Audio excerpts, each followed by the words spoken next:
I'm Eric Polley at ericpolley.com, and today we're going to slow down our audio clip in Audacity, and we're going to do it in 80 seconds, so let's rock and roll.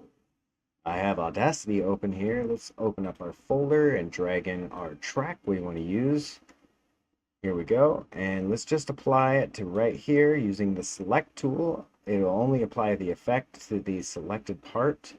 Let's go to Effect and change speed or pitch, and I want it to be, let's just say like 0.65. Now it's nice and slow.